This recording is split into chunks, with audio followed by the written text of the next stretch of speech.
here with two-time BMI Songwriter of the Year, Benny Blanco, and Songwriter of the Year, Amar Malik, in Amar's studio in Venice Beach, California. Thank you for welcoming us and inviting us into your home where friendship flourishes and hits are made. There's something very special about the bond of friendship and history that friends share through the years. So take us back in time to where it began, when it began, and how it began. Will you narrate my life? That felt so cool. He's brushing his teeth. Very relaxed. All right, you take it away, big boy. All right. Well, when did we first? So you used to come over to my house with David. Must have been like 16. Yeah, when you were like 16, and I remember you were really into my prog rock band.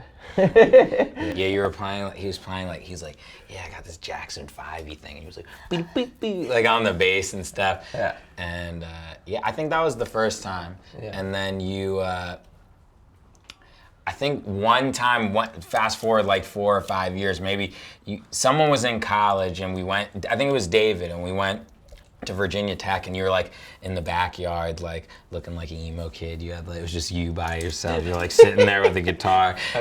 I'm still an emo. And he played me one song that wasn't perfect, but it was like I was like, whoa, shit! You should write songs for a living. That was the first time it had ever even crossed my mind, like just writing, for anyone, for other people, for any genre. It's kind of crazy to think about. When did you both discover that you wanted to write songs? Ta-da! Okay, going back to the story we just told, it was literally the first time it ever crossed my mind to kind of expand in that way was when Benny said you should try it out, and I had never really thought about it like that before. But I mean, I didn't think I was good for a long time, for a very long time, and I used to always like vent to my girlfriend that I was just in over my head, and I had people like Benny, like David, like Luke, like Lindsay, always telling me that I was capable of this, and it took a couple of years to agree with them. But sitting here today, tell us how you got yourselves into this family. This is a weird analogy. Salieri and Mozart. Salieri is this guy who's sitting at a piano and plays his piece, and then Mozart, this younger guy, comes in and sort of laughs at it and does it 15 ways to upside down the piano, just like they did in Amadeus. But there's something amazing about Amar and Benny in particular. They're both very young, but they have impeccable taste, and you just can't teach that. They're naturally talented. They have something that I can work towards. Yeah, I mean, I actually met Amar for the first time with a bunch of his friends, some of which who now live out here, in I think it was 2006. My then rock band was on tour. We played a show at a place I think called T.T. Reynolds in Fairfax, Virginia. Small, narrow bar, and about 12 kids showed up, and 6 of them were Amar and his buddies. Fast forward to a few years later, I'm playing in New York with Wallpaper, and one of his friends comes up to me. He's like, "Hey, Wallpaper, Amar's writing pop songs." And I was like, "Oh, that's cool, great." And then another year later, it's like, Amar wrote, he's on this song, Moves Like Jagger. And I was like, what? When he moves to LA, I come and meet him here in Venice, and we wrote our first song together on a rooftop, 6 years after initially meeting in Virginia. It's just a strange, incredible story. What does it mean, Danny, to you, being a part of it? What does it mean being, I guess, being a songwriter, but being a songwriter as a part of such an illustrious group of writers? I mean, I feel very special to be a part of this team, and it's really just a learning experience all the time. I mean, I've learned so much from Amar. He's kind of guided me through this crazy world. You know, he was the singer in Scarface and wrote all the songs, and I would really just like pick his brain all the time and just, you know, learn as much as I could. I just feel blessed to be able to be doing this with these people. And Dano has been extremely helpful and instrumental in a lot of the stuff that you've worked on and that Amar's worked on, we've all worked on, and they've had 2 songs come out together, and they're both awesome. One with James Blunt, one with Prince Royce, and every time they get in the room, they kind of do something awesome. And that James Blunt song was actually recorded at Danny and Amar's our old house in Venice. Yeah, it's crazy. Yeah, James had been spending a bunch of time at the house, which was like over on 19th Avenue, right by the beach, and it was a fun week.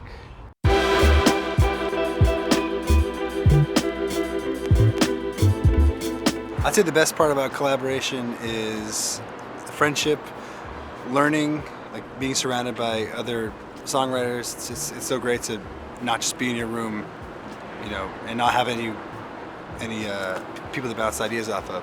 Yeah, getting out of your own head and seeing the way other people like think about the whole process is priceless. Learning that you're not always right. I think that's valuable beyond just writing, but if you start walking in a room with a bunch of people and sing at them and ask what they think, you'll learn real quick that other people might have better ideas than you. Yeah.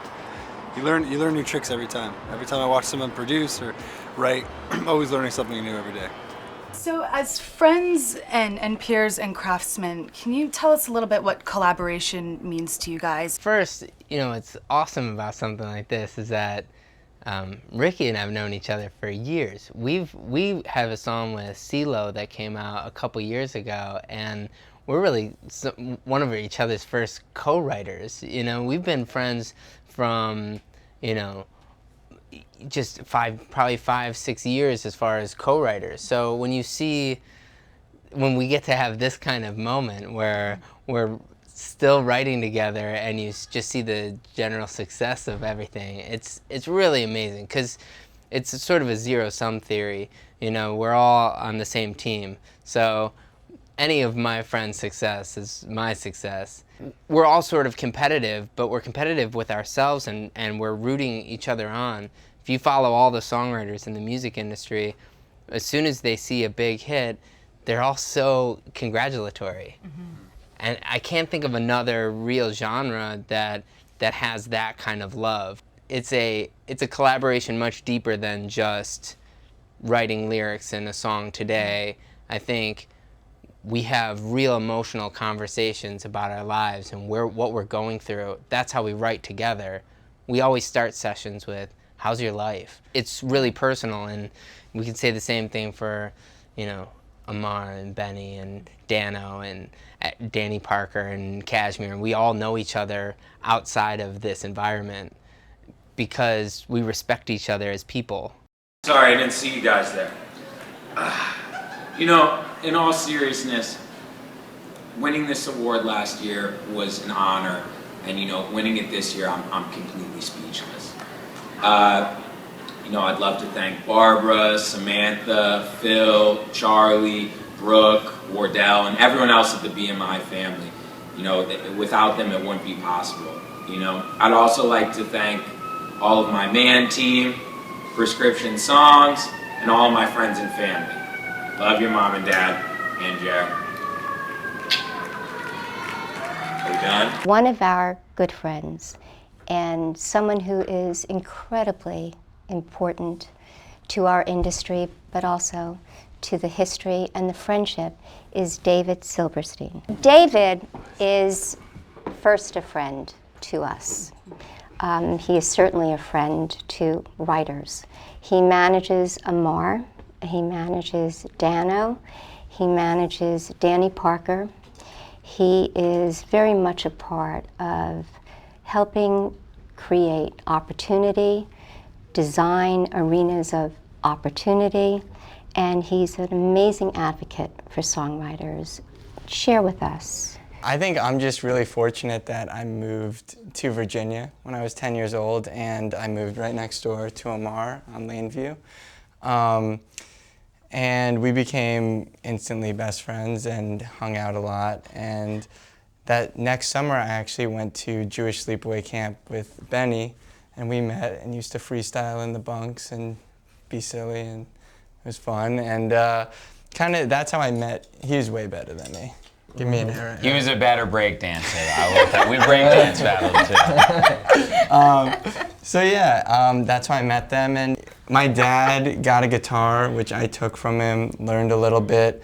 Amar came over one day and we decided we were starting a band. And we started a band called Scarface that also was a band that was, you know, it was a silly band. A fun Their band. favorite. Yeah. Yeah, and through that, you know, Amar and a lot of my friends got really, really good, a lot better than I was. So I decided to start booking and managing the bands. And I would help set up shows, and as they went into their different bands, help set those up. And then, yeah, as Benny said, when we were at Virginia Tech one time, Amar was playing one of his songs, 2012, right? Oh, is that the one? I think it was, yeah. Yeah. And he told Amar, you know, look, like, this is a great song, you should try to pursue this. So when Amar finished school, He didn't send me stuff for like 2 years. That's true. Yeah, we didn't send Come any on, just like send me I still stuff. don't send them. Yeah, he would never send me anything. but yeah, I only knew one person in the songwriting industry, and that was Samantha Cox at BMI, and she helped set up Amar's first co-writes, and that led to his first placement. They may not believe this, but I actually do give them major props for the way they operate. And their friends, their family, and that doesn't exist in this business. It is a very special way of doing business. You know, I deal with a lot of people in the music business, and dealing with them they're so professional, but it all comes from a place of friendship and family, and they really take care of one another. If it's not going to be people that we feel share just a similar outlook on music and life, we kind of tend to avoid it. What's that like when you finish a song and you think, maybe we have something here? What's that journey like? What's that like for you? Because sometimes it can take years. Yeah. And you have to let go of it. Some of the best advice I ever got on that was one of the first really important meetings I had when I was getting into pop songwriting was with my manager, Evan Bogart, who you guys all know. And Evan gave me the best advice on that. He's like, you know, it's so easy when you finish a song, you start thinking about who you should send it to make a little tweak on it or change it here or pitch it to there and think about it and go back. He's like, you know, you make the song as good as you possibly can, as good as you know it can be, and then you let it go. Whoever it is on your team or whatever the people are that are like pushing it, you just give it to them and move on to the next song. Because if you let yourself get wrapped up in that process, it only takes away from creativity and creates stress and anxiety and all the things that are counterproductive to what we do. Every song is like a kind of like a SOS, like a, you know, message in a bottle. You just send it out and assume that the universe is going to sort it out for you.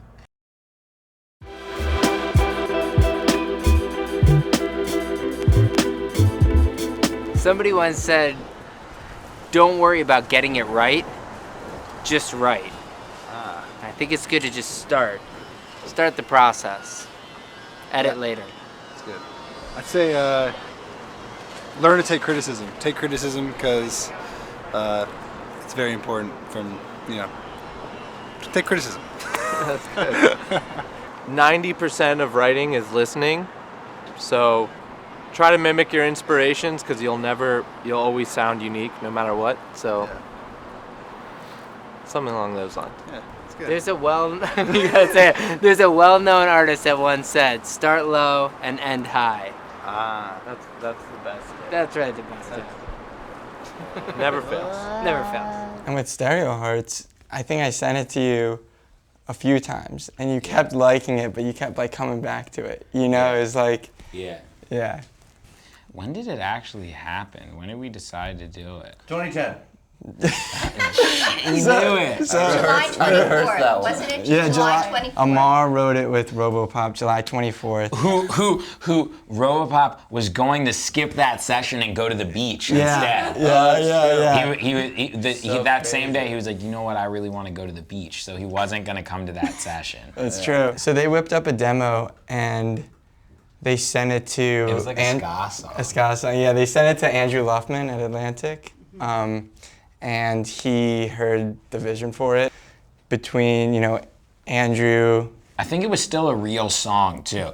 It was the full song, and we were sitting at your place, and I was like, and resting. And I was like, you guys should. And they'd already tried getting a few people produce it. I was trying to help them, and then I was like, all right, fine, I'll just produce it. And then like, we took the verses off, and then we kept messing around with a few things. We were like, the chords aren't right. And then I was like, all right, I'm just gonna do it. And I think we started it in the bedroom, in Double Eagle. We started it in his bedroom. Yeah.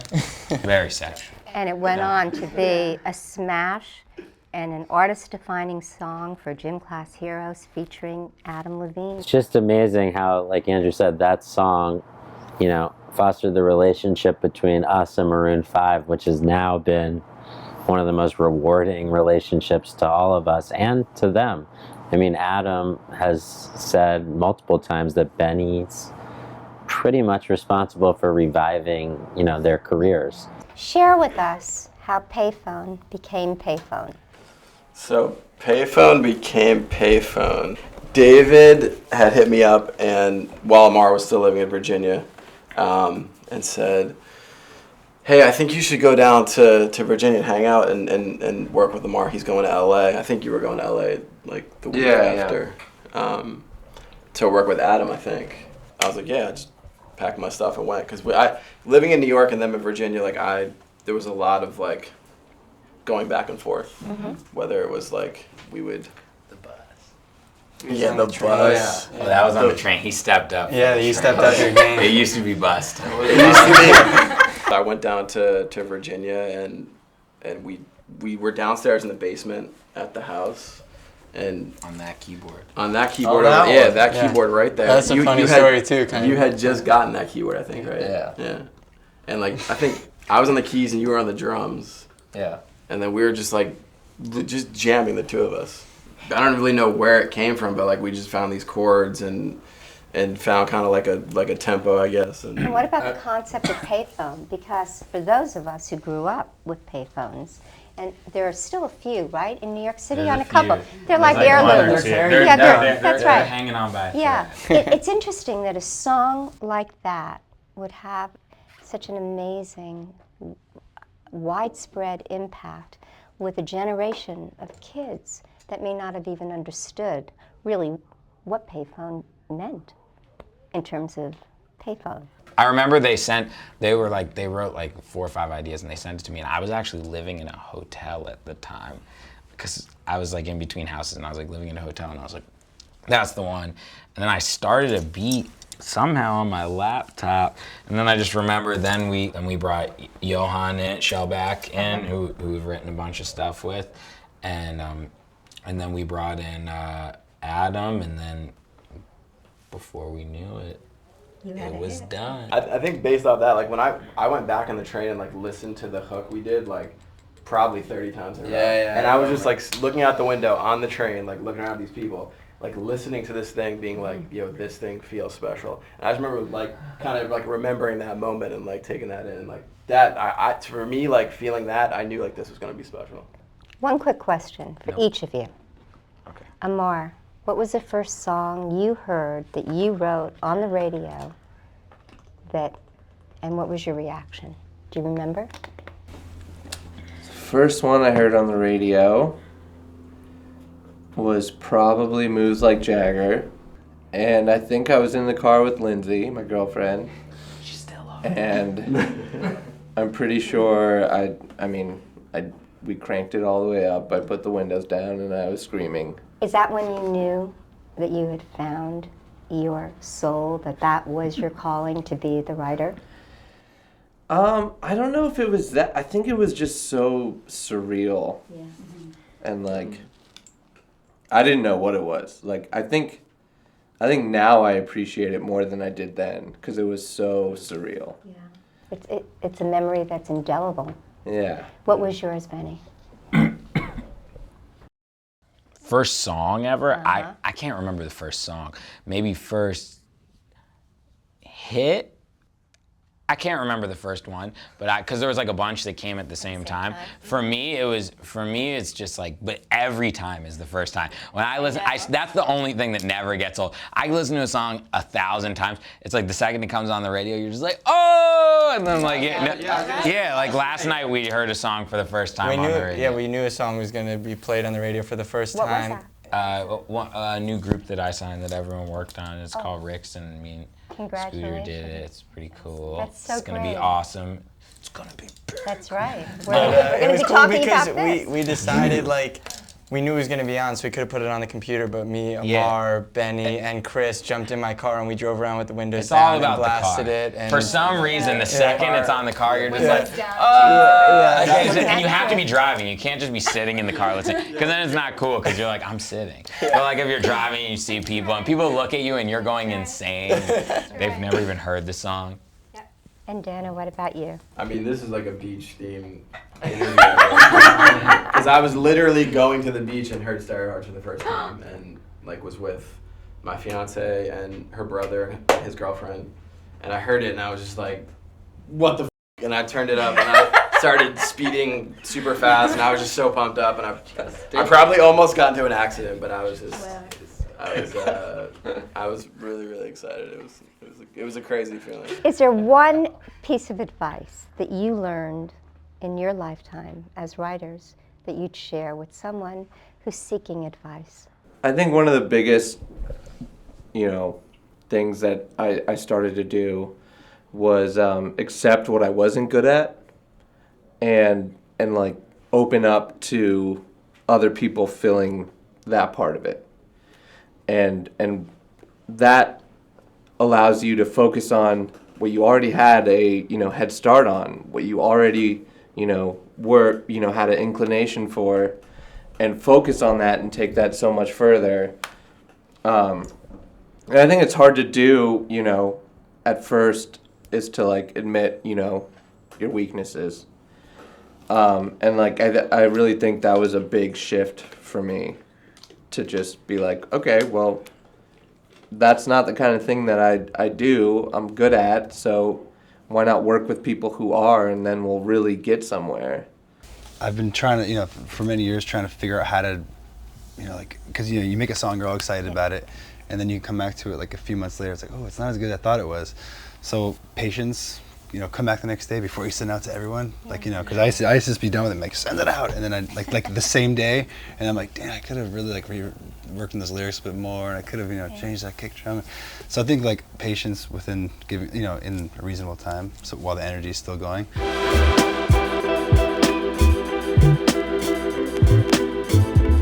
The one thing all songwriters should know is that it takes time. You need an incredible amount of patience, but if you have patience, your songs will find a home. And the one other thing songwriters should know is to just write for yourself first and foremost. If you like it, then you've done the job, Yeah. And for the most part, if you have good taste in music and you like it, other people like it too. You are truly extraordinary with talent and craft. What's your role as a mentor? Because I do see you as someone that not only embodies the craft, but that you take pride in helping and developing others and letting them find their voice and reaching their own potential.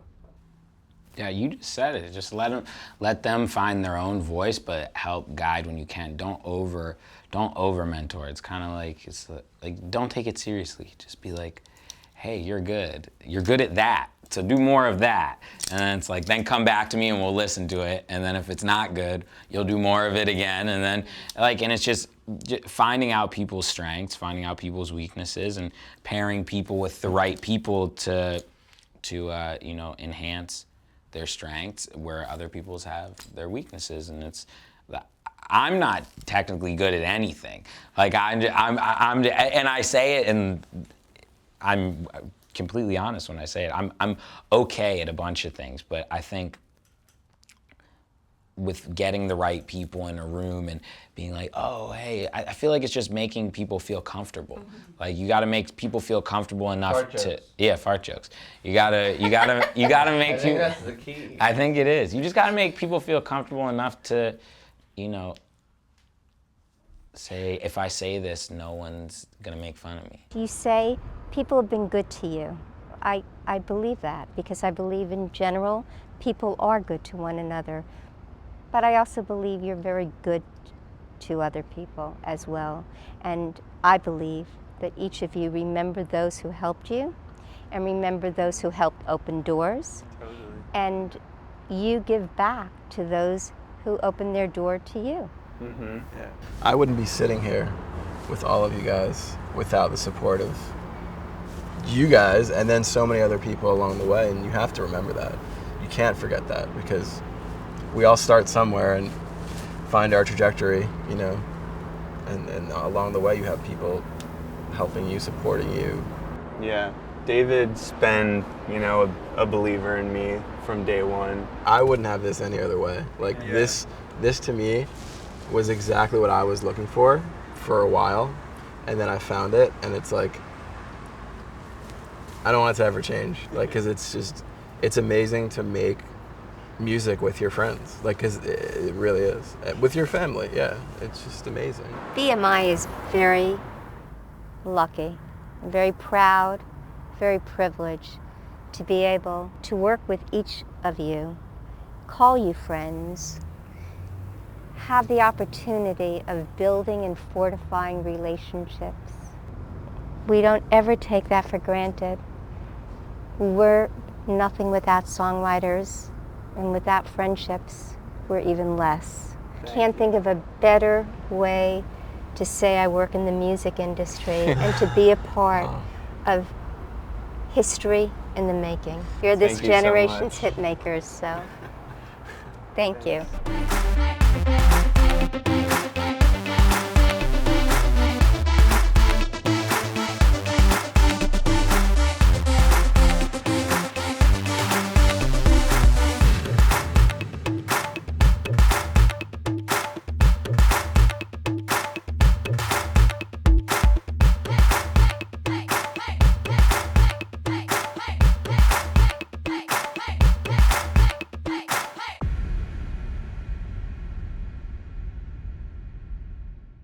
Working with Maroon 5 and Adam is one of the most fun things. I mean, Adam is just about the most normal, approachable person that you can meet. I mean, he's an awkward, funny, Jewish guy. Yeah. Just like all of us. He just happens to be really handsome. Right. Exactly. So, he is very handsome. He's very handsome. It's frustrating how handsome he is. Yes.